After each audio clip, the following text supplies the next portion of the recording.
Subscribe करा महानुभाव प्रतितीपंथ चॅनलला व बेल बटन अवश्य दाबा लेटेस्ट नोटिफिकेशन प्राप्त करण्यासाठी।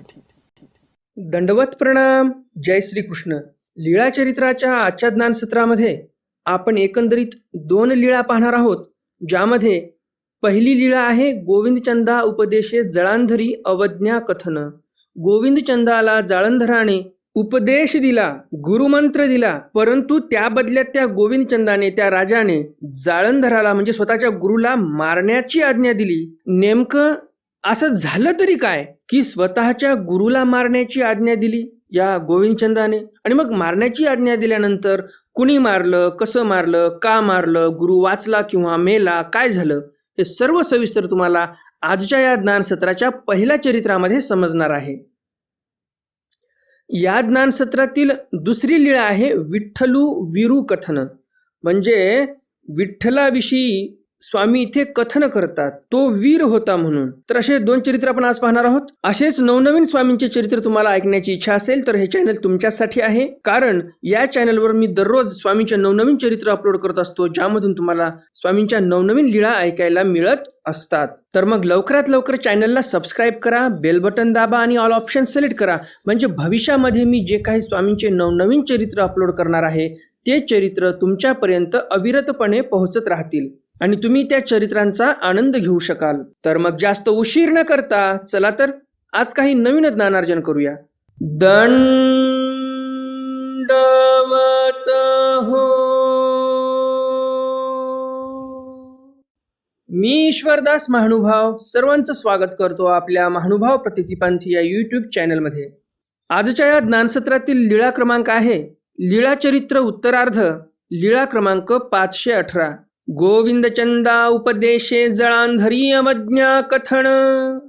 गोविंदचंदाला उपदेश केला जाळंधरीने, आणि मग अवज्ञा कशी झाली तिथे या संदर्भामध्ये स्वामी कथन करतात, म्हणजे भक्तजनांना सांगतात। सर्वज्ञ म्हणितले जळांधरी गोविंदचंदाच्या नगरासी आला। स्वामी म्हणतात जळांधरी जो होता हा गोविंदचंदाच्या नगराला आला।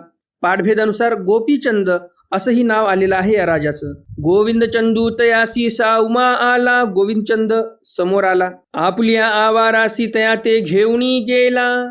राजा स्वतःच्या महालामध्ये त्याला घेऊन जातो, घरी घेऊन जातो। तयाचा थोरू आदरू केला। जाळंधराचा खूप आदर सत्कार केला त्या राजाने। मर्दनादी धली जेविला निजेला। मग त्या राजाने मर्दना दिली त्या जाळंधरीला। मग आंघोळ वगैरे झाली, छानपैकी जेवायला दिलं, जेवण झालं, आणि मग तो झोपला। पाखोळ्यासी गेला, तो शौचाला जाण्यासाठी निघालेला आहे जाळंधर। सरिसा गोविंदचंदू सागळ घेऊनी आला। सोबतच गोविंदचंद पण आलेला आहे सागळ घेऊन, पाण्याची पिशवी घेऊन, आणि तो आभाय रेला। आणि असं पाहिल्यानंतर त्या जाळंधराला खूप चांगलं वाटलं की काय छान शिष्य आहे, इकडे मी शौचाला आलो तरी पण हातामध्ये पिशवी पाण्याची घेऊन आलेला आहे हा सोबत। आणि तो क्षोभला गोविंदचंदे पुसले मज तुम्ही उपदेशू द्यावा। आणि मग सहजच बोलता बोलता गोविंदचंद म्हणतो की मला तुम्ही उपदेश द्या। आणि ते नेते अशी तेथची सांगितले। त्या जाळंधराने जिथे सर्व घाण होती अशा ठिकाणी लगेच त्या जाळंधराने उपदेश देऊन टाकला त्या गोविंदचंदाला। आणि तो क्षोभला, म्हणजे राजाला चांगलं नाही वाटलं ते, की अरे मी एवढा मोठा माणूस, मला कुठे उपदेश देऊन टाकला। महात्मेनी चाळविले, उलट मला याने चाळवलं आहे, उलट माझा याने अपमान केला। जर उद्या कोणी विचारलं मला की का हो तुम्ही गुरुमंत्र कधी घेतला, आणि मी जर म्हटलो घेतला अशा अशा दिवशी अशा अशा ठिकाणी, तर किती अपमानाची बाजू आहे। आणि गुरुमंत्र घेणार म्हणजे मला चांगला कार्यक्रम करावा लागणार असं त्याच्या मनामध्ये होतं। आणि या जालंधराने नको त्या ठिकाणीच उपदेश देऊन टाकला। आणि म्हणून या राजाला खूप भयंकर राग आला की ज्या ठिकाणी शौचाला बसतात अशा त्या घाणेरड्या जागेच्या त्या परिसरामध्ये मला गुरुमंत्र दिला, हे त्या राजाला बिलकुल पटलं नाही। आणि जाळंधरी म्हणजे फार वेगळ्या प्रकारचे माणसं होते, त्यांना घाण छी थू असं काही नव्हतं, कुठेही बसायचे, कुठेही खायचे। आणि म्हणून त्यांना ते मनातही आलं नाही की आपण अशा अशा ठिकाणी देतोय तर या राजाला वाईट वाटेल। मग भुसंगी तराळू बोलाविला जाये याते उपद्रवी। मग राजा तसाच राजधानीमध्ये म्हणजेच आपल्या राजमहालामध्ये आला आणि तराळाला बोलवलं, जे कोणी पहिरेदार असतात त्याला बोलवलं आणि सांगितलं, या जाळंधराला घेऊन जा आणि याला मारून टाक तिकडे. भुसंगी तराळू तो जोग्याचा उपदेशिया. तो जो भुसंग नावाचा तराळ होता तो नेमका त्या जोग्यांचाच उपदेशी होता, नाथ संप्रदायातील होता तो पण. आणि जाळंधर पण हा नाथ संप्रदायातील होता. तो त्या ते नगराबाहेरी घेऊन गेला. तो भुसंग तराळ जो होता, भुसंगी तराळ, हा त्या जाळंधराला गावाच्या बाहेर घेऊन जातो. बरवा एक कुठाओ पाहिला, तेत गुंफा केली. चांगली जमीन पाहिली छानपैकी, तिथे मोठा खड्डा केला आणि त्या खड्ड्यामध्ये बैसविले, तेच त्याला बसवलं. वरी पाटिया घातलिया आणि त्या खड्ड्यावर लाकडी पाट्या टाकल्या मोठ्या मोठ्या. वरी माती घातली आणि वरी माती टाकून दिली, जणू काही जमीनच आहे, कोणाला लक्षातच येणार नाही की इथे कोणीतरी आहे खाली. जरी पुरुष होती तरी असती, नाही तरी आपसयाची मरती. या भुसंगी तराळाला काय वाटलं, आपल्या हाताने आपण का मारायचं? राजाने तर आज्ञा दिली, ते काम तर करावं लागणार आहे. काम नाही केलं तर राजा आपल्याला मारून टाकायचा.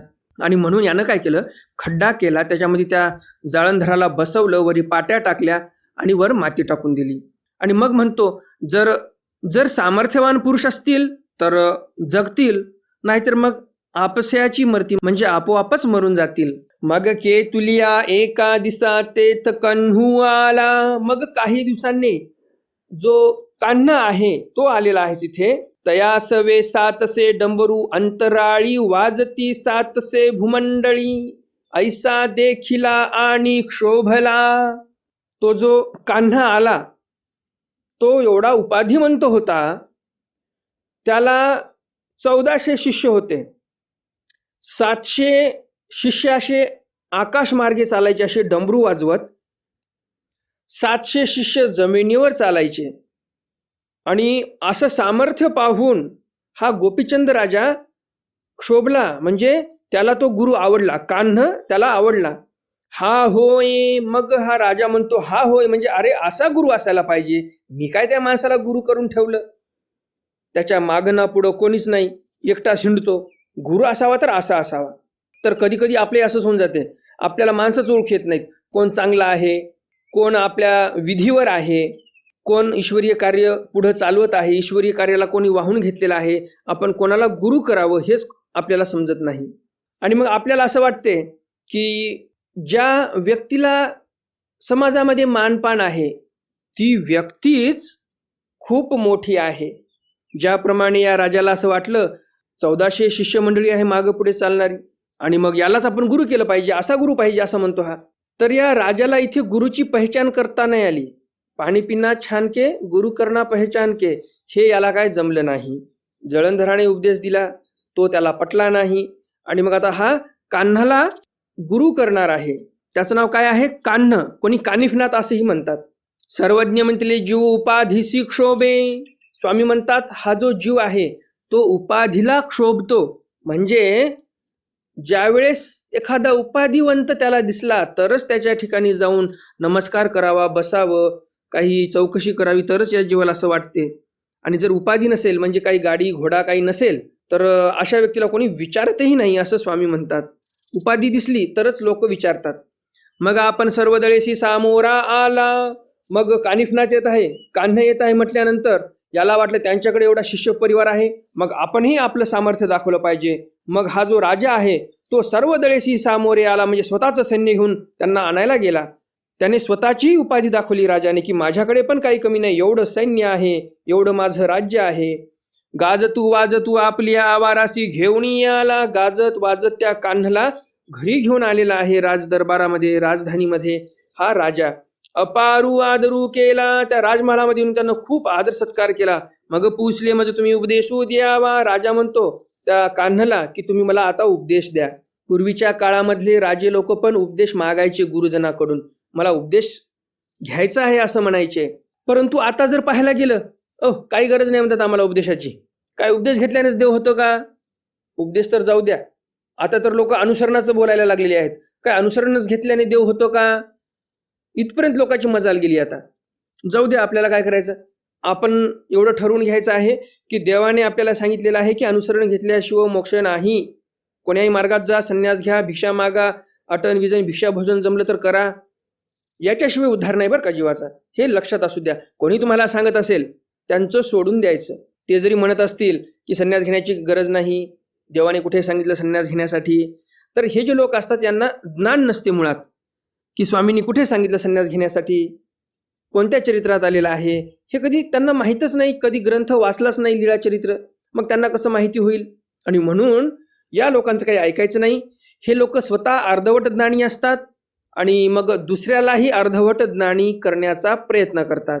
असे भरपूर काही लोक आहेत आपल्या मानव पंथामध्ये, नवीन नवीन जन्माला येत आहेत की जे प्रचार करत आहेत, संन्यास घेऊ नका, अनुसरण घेऊ नका, देवाने कुठे सांगितलं, असाही देव होतो, तसाही देव होतो, देव तो अंतर्गाम्य की, देव तो कायसेन भजावा पुजावा न लगे, म्हणजे त्या वचनाचा शेंडाही माहित नाही, बुडही माहित नाही, मधूनच घेऊन पळायचं, असे लोक आहेत. आणि त्यामुळे अशा लोकांपासून आपण खूप सावध राहिलं पाहिजे. अशा लोकांच्या म्हणण्याला आपण बळी पडलो नाही पाहिजे, याची आपण काळजी घ्यायची आहे. आणि तरच आपल्याला या मानव पंथामध्ये येऊन फायदा होईल. नाहीतर मग असं जर आपण कोणाचं ऐकलो तर आपण फायद्यात न जाता तोट्यात जाऊ. तर हा राजा म्हणतो त्या कान्हाला की मला उपदेश द्या तुमचा. मग कान्हे द्रव्य होते ते पाणी आणतू घालविले. मग कान्ह काय म्हणतो, काही हरकत नाही, तुझ्याकडे किती पैसा आहे पाण्यात सोडून दे. माणिक मोती होती ती जाता दळविली. माणिक मोती जे काही रत्न भांडारामध्ये रत्न होते ते जात्यामधून दळायला लावले. मग राणासी नेला, मग राणाकडे नेलं. मग सांगितले, राणामध्ये जाऊन एकांत ठिकाणी उपदेश दिला. आणि गोविंदचंद उगाची राहिला. गोविंदचंद गप्प बसतो. काने पुसले तू ऐसा का? कान म्हणतो, अरे तू असा का? म्हणजे उपदेश मिळाल्यानंतर तुझ्या ठिकाणचा हुरूप सर्व निघून गेला, एकदम उदास झाल्यासारखा दिसतोय तू. नामज पुढा एके जोगी सांगितले होते. मग राजा म्हणतो, मला हाच मंत्र एका जोगियाने दिला होता अगोदर. तो काने म्हणितले. तेव्हा कान्ह म्हणतो, हे मी जाणे का माझा गुरु जाणे आणि कोणीची नेणे. कान्ह म्हणतो, हा मंत्र एकतर मला माहिती आहे किंवा माझ्या गुरुला माहिती आहे, दुसरं कोणालाही हा मंत्र माहिती नाही. मग कान्हे पुसले, मग ते के गेले. मग कान्ह विचारतो, ते जे जोगी होते तुला ज्यांनी मंत्र दिला ते जोगी कुठे गेले? ना मिया तयासी ओखटे करविले. राजा म्हणतो, मी त्यांना मारून टाकायला लावलं. तर त्याने म्हटले तयासी छेद भेद नाही कोणा करवी करविले. मग तो कान्ह म्हणतो, त्या जोग्याला छेदभेद प्रभवत नाहीत, त्यामुळे कोणी मारलं तू डोळ्याने पाहिलं का? कोणा करवी तू काम करवलं ते सांग मला. ना भुसंगी तराळा करवी करविले. राजा म्हणतो, भुसंगी तराळ नावाचा तराळ आहे एक सुरक्षा रक्षक, त्याला मी सांगितलं होतं. भुसंगी तराळू बोलविला. मग कान्हानं सांगितलं त्याला बोलवून घ्या. मग त्याला बोलावून घेतलं त्या भुसंगी तराळाला. मग तया ते पुसले. मग त्या भुसंगी तराळाला विचारलं, त्या महात्म्यासी तुआ काही केले? तो कान्ह विचारतो, का रे तू त्या जोग्याला काय केलं? मग त्याने अवघी व्यवस्था सांगितली. मग त्या भुसंगी तराळाने सर्व कथा सांगितली, काय घडलं नेमकं, कसं केलं मी त्या जोग्याला. मग ते तेथ गेले. त्या भुसंग तराळ्यानं सांगितलं की मी एका जमिनीत खड्डा करून पुरून टाकलं. तर तिथे हे सर्वजण गेले. पाटिया काढिल्या उघडिल्या. मग त्या भुसंगी तराळानं पाट्या काढल्या, माती काढली, सर्व मोकळं केलं. पाहती तवतेने काष्टी लाविली असे. पाहतात तर काय, जाळंधराने काष्टी लावलेली होती. आता जाळंधरी म्हणजे कोण होता? हा जो कान्ह आहे ना, ज्याचा उपदेश घेतला या राजाने, ज्या कान्हाचे 700 शिष्य मंडळी आकाशात चालायचे, डमरू वाजवायचे, 700 शिष्य जमिनीवर चालायचे, हा जो कान्ह होता ना, हा कान्ह या जाळंधरीचा शिष्य होता. जाळंधरी हा या कान्हाचा गुरु होता, परंतु एकटाच फिरायचा, काही कोणी नको माझ्यासोबत, एकटाच फिरायचा, एकटाच राहायचा. म्हणजे तुम्ही विचार करा, आता राजा कोणाकडे शोभला? ज्याच्याकडे परिवार आहे त्याच्याकडे हा शोभला. परंतु या कान्हाचा गुरु होता तो जाळंधरी, जो एकटा फिरायचा. म्हणजे श्रेष्ठ कोण आहे तुम्ही सांगा आता, गुरु श्रेष्ठ की शिष्य श्रेष्ठ? गुरु श्रेष्ठ आहे, परंतु गुरु एकटा हिंडायचा आणि शिष्य हा परिवार घेऊन हिंडायचा. तर या राजाला पारख करता नाही आली. राजा कशाला शोभला? तर सामर्थ्याला पाहून, परिवाराला पाहून शोभला. याला गुरुची पारख नाही करता आली. त्यामुळे गुरुची पारख करण्यासाठी, योग्य गुरु निवडण्यासाठी पण ज्ञान लागते. पहिलं ज्ञान ग्रहण करा की गुरु कसा निवडावा आणि नंतर गुरु करा, नाहीतर मग या गोविंदचंदासारखी गती होऊन जाते. याने चांगला गुरु भेटला त्याला मारून टाकण्याची आज्ञा दिली आणि जो कान्ह होता, दिखावा जास्त करायचा, त्याला आपलं गुरु केलं. तर अशी परिस्थिती आपली नको व्हायला, हे लक्षात असू द्या. मग खड्डा उघडला. पाहतात तर काय, त्या जाळंधराने काष्टी लावलेली होती, समाधी लावलेली होती. कान्हे पाहिले. कान्हाने पाहिलं, तो पुरुषाची दृष्टीशी कोपू असे. तेव्हा पुरुषाच्या दृष्टीला कोप होता, म्हणजे जाळंधराला राग आलेला होता आणि तो राग त्या चेहऱ्यावर दिसत होता. मग मागुतिया पाटिया घातलिया. मग कान्हा म्हणतो, अरे पटापट पाट्या लावून टाका खड्ड्यावर.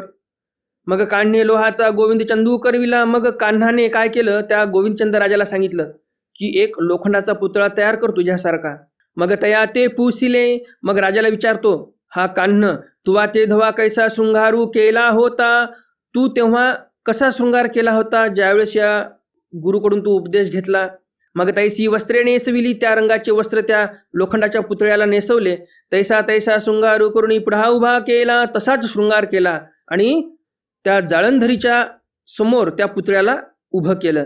मग मागुतिया पाटिया उघडलिया. मग पुन्हा पाट्या काढल्या आणि त्या पुतळ्याला तिथं उभं केलं. आपण आडवांगी राहिला. गुरुला दिसू नये असं आडवांगी हा कान्ह उभा राहिला. आपणे आड गोविंदचंदू उभा केला. गोविंदचंद राजा स्वतःच्या पाठीमागे उभा केला. मग तेने टाळी चेतविली. आणि मग या कान्हने जाळंधराची काष्टी काय केली, चेतविली. म्हणजे ती काष्टी जी आहे ते फेडायला जो काही विधी करावा लागतो तो विधी केला. म्हणजे इथे खुब्यापाशी दाबणे किंवा असं विशिष्ट ठिकाण असतात जिथे प्रेशर दिल्याने समाधी भंग होते. त्या ठिकाणी बरोबर या कान्हाने काय केलं, ती विधी केली आणि काष्टी भंगवली. आणि दृष्टी त्यावरी पडली आणि त्या जाळंधराची जी समाधी लागली होती, काष्टी लागली होती, ती भंगली. आणि जशी त्या जाळंधरीने डोळे उघडले, महारो बासू गोविंदचंदू कैसे केले. जाळंधरला असा राग आला. समोर गोविंदचंद दिसला. गोविंदचंद म्हणजे कोण होतं ते, तर लोखंडाचा पुतळा होता. रागाच्या भरामध्ये या जाळंधरीला पण कळालं नाही की हा माणूस आहे की लोखंडाचा पुतळा आहे. व्यवस्थित मेकअप केलं होतं. आणि जाळंधर म्हणतो, महारो बासू गोविंदचंदू कैसे केले. माझ्यासोबत हे गोविंदचंदा तू कसं वागला रे. मी तुला उपदेश दिला, मंत्र सांगितला आणि तू मला असं खड्ड्यात पुरायला लावलं. आणि लोहाचा गोविंदचंदू भस्म झाला. नुसत्या दृष्टीने ते जे लोखंडाचा पुतळा होता तो भस्म झाला. आणि वास पाहिली. आणि मग इकडे तिकडे पाहतो तो जाळंधर. आणि कान्हू पाया लागला. आणि जो कान्ह होता तो पाया पडला. मग म्हणितले, कान्हू तू कबा आया.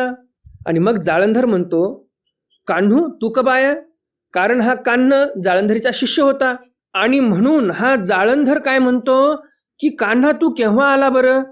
तो कान्हे म्हणितले, मी आताची आला. कान्हा म्हणतो, मी आताच आलो. पुरखी म्हणितले, माग प्रसन्न झाला. जाळंधरला वाटते माझा आवडतीचा शिष्य कान्ह बऱ्याच दिवसांनी भेटला. आणि मग तो शिष्याला म्हणतो, माग तुला काय पाहिजे, मी प्रसन्न झालो. मग कान्हे म्हणितले, मज गोविंदचंदू द्यावा. मग कान्ह म्हणतो, मला गोविंदचंद राजा पाहिजे. तेही म्हणितले, तो भस्म झाला की. जाळंधर म्हणतो, अरे गोविंदचंद तर आताच मी भस्म केला. आता मी तुला गोविंदचंद कसा परत आणून देऊ. ना तो आहे. कान्ह म्हणतो, नाही नाही, तो गोविंदचंद आताही जिवंत आहे. मग गोविंदचंदू पायावरी घातला. मग त्या कान्हाने गोविंदचंदाला सांगितलं, अरे पाया पड आणि माफी माग. तू जे काम केलं, जे काही कृत्य केलं त्याविषयी माफी माग. तरी हा कोण. तेवेळी कान्हे अवघी व्यवस्था सांगितली, ना भले केले. मग जाळंधर म्हणतो, हा कोण आहे आता. आणि असं विचारल्यानंतर त्या कान्हाने काय केलं, सर्व जो वृत्तांत घडला तो व्यवस्थित सांगितलेला आहे की मी असा आलो, असा असा प्रकार घडला, मी याला उपदेश दिला. मग हा मला म्हटला की मला हा मंत्र पूर्वी दिलेला आहे. आणि मग मी त्याला सांगितलं की हा मंत्र एकतर मी जाणतो नाहीतर माझा गुरु. तो म्हणतो, मग त्या गुरुला मी मारून टाकलं. मग कान्ह म्हणतो की माझ्या गुरुला मारणं शक्य नाही. आणि म्हणून मी त्याला विचारलं कुठे आहे काय नाही. मग त्या भुसंगी तराळानं मला दाखवलं आणि मग मी इथे आलो. आणि मग तुमच्या चेहऱ्यावर मी राग पाहिला. हे कोण सांगत आहे, कान्ह सांगत आहे जाळंधरीला की काय प्रसंग घडला. आणि मग तुमच्या चेहऱ्यावर राग दिसल्यामुळे मी लोहाचा पुतळा तयार केला, त्याला कपडे व्यवस्थित घातले, त्या गोविंदचंदासारखे मेकअप तसंच करवलं आणि तुमच्या समोर ठेवला होता. आणि मग तुम्ही पाहिल्यानंतर जे भस्म झालं ते लोहाचा पुतळा होता. आणि मग हे सर्व सांगितल्यानंतर जाळंधर काय म्हणतो, ना भले केले. जाळंधर म्हणतो, अरे बरं केलं, नाहीतर हा उगच मरून गेला असता माझ्या दृष्टीने. म्हणजे विचार करा, जाळंधर हा किती सामर्थ्यवान होता. एवढा सामर्थ्यवान गुरु याला भेटला या गोविंदचंदाला. पण त्या गोविंदचंदानं या जाळंधरी सारख्या मोठ्या गुरुला जमिनीत गाडून टाकलं. जमिनीत गाडून टाकलं तर त्या भुसंगी तराळाने, परंतु आज्ञा तर अशी दिली होती, मारूनच टाक. म्हणजे किती मोठं पाप या गोविंदचंदाला घडलं असतं. बरं झालं तो भुसंगी तराळ नाथपंथी संप्रदायातला होता, त्याने खड्डा करून पुरून ठेवलं. नाहीतर त्या जाळंधराला मारण्याचा प्रयत्न केला असता भुसंगी तराळाने. मग त्या जाळंधरीने या भुसंगी तराळालाच मारून टाकला असतं सामर्थ्याने.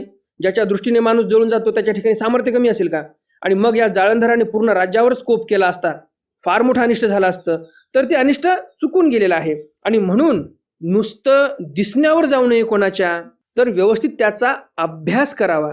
डोंट जज a book by his cover अशी एक म्हण आहे आंग्ल भाषेमध्ये.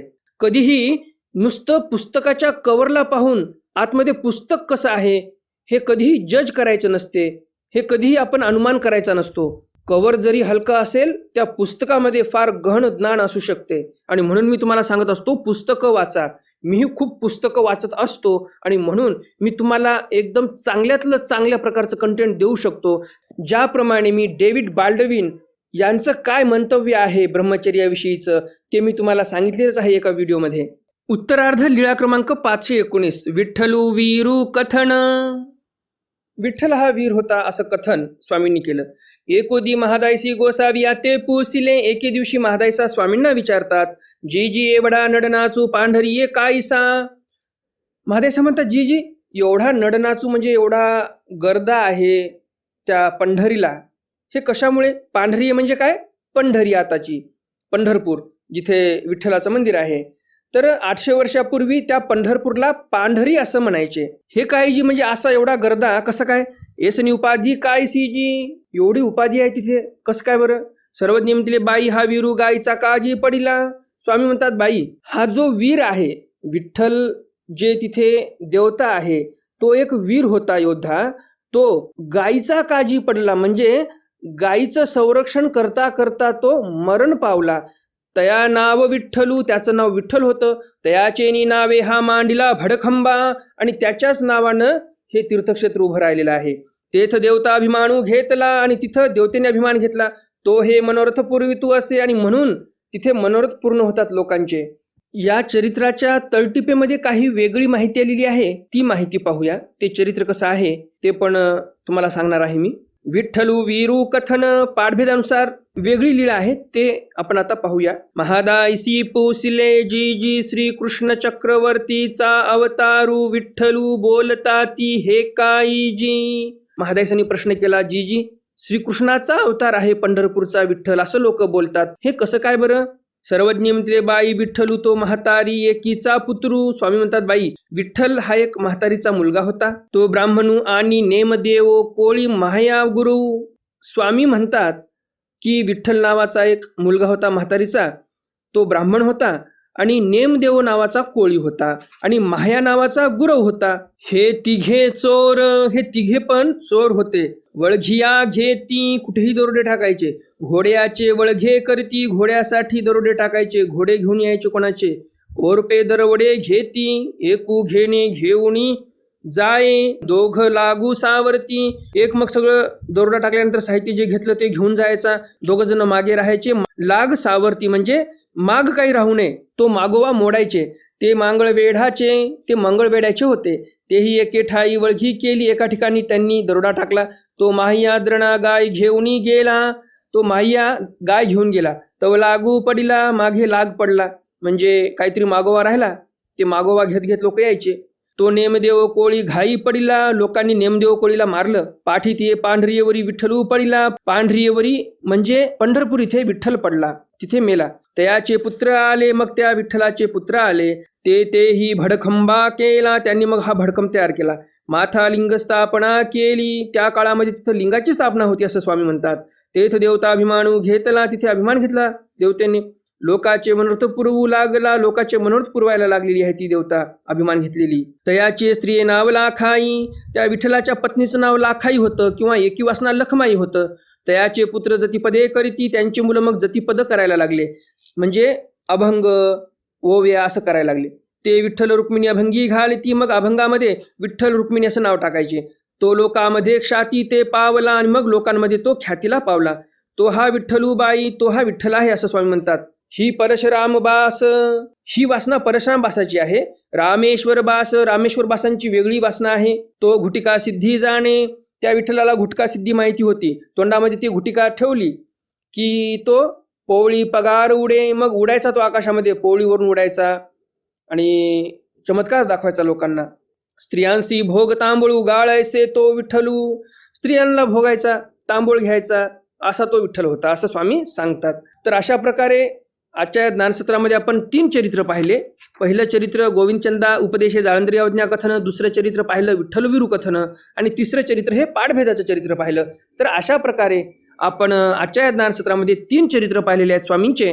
तिन्ही चरित्र तुम्हाला नक्कीच आवडले असतील. आणि अजून जर तुम्ही या व्हिडिओला लाईक केलं नसेल तर लगेच या व्हिडिओला लाईक करा आणि जास्तीत जास्त आपल्या वासनिक मंडळीपर्यंत हा व्हिडिओ शेअर करा, म्हणजे त्यांनाही या ज्ञानाचा लाभ होईल. आजच्या ज्ञानसत्रातील प्रश्न आहे, गोविंदचंदाने जाळंधराला मारण्यासाठी का आज्ञा दिली?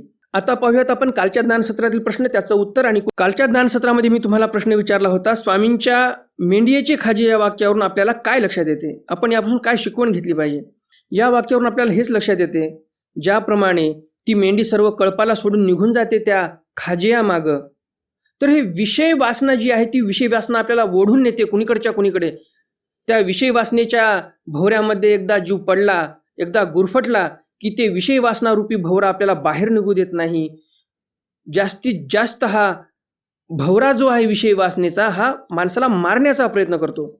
आणि मग मायबाप पण सोडून द्यावेसे वाटतात, गुरुजनही नको वाटतात, देवधर्मही नको वाटते आणि रात्रंदिवस डोक्यामध्ये तेच ते आणि शेवटी हा माणूस एका अशा गर्तेमध्ये जातो, एका अशा डिप्रेशनमध्ये जातो की मग बऱ्याच वेळा अशी परिस्थिती उद्भवते की मनामध्ये मग आत्महत्या करावी का असे विचार येतात. आणि मग काही जण तर ते असं पाऊल उचलतातही आणि आत्महत्याही करतात. तर या सर्वापासून जर आपल्याला आपल्या येणाऱ्या पिढीला आणि स्वतःला वाचवायचं असेल तर अध्यात्माशिवाय पर्याय नाही. आध्यात्मिक व्हा, देवधर्म करा. तुमचं मन ईश्वरामध्ये जर रमलं तर तुमच्या जीवनामध्ये सुख समृद्धी नक्कीच होईल. पैसा कमी असला तरी चालेल जीवनामध्ये, परंतु शांती समाधान असणं महत्वाचं आहे. पैसा असला म्हणजे समाधानी असते असं कधीच होत नाही. समाधानी अध्यात्मानेच येते. पैसे खिशात कमी असले तरी चालतील, परंतु समाधानी असणं महत्वाचं आहे. तर मग भेटूया उद्याच्या ज्ञानसत्रामध्ये सर्वज्ञ श्री चक्रधर स्वामींच्या काही नवीन चरित्रांसह, ज्यामध्ये वनिता चंदने स्त्रिये प्रीती हे चरित्र आपण उद्या पाहणार आहोत. जोगी ब्रह्म उपदेशू हे चरित्र उद्या आपण पाहणार आहोत. कनेरी गुरुभक्ती, वैजुव्ये परिच्छेदू असे 2-4 चरित्र आपण उद्याच्याही ज्ञानसत्रामध्ये पाहणार आहोत.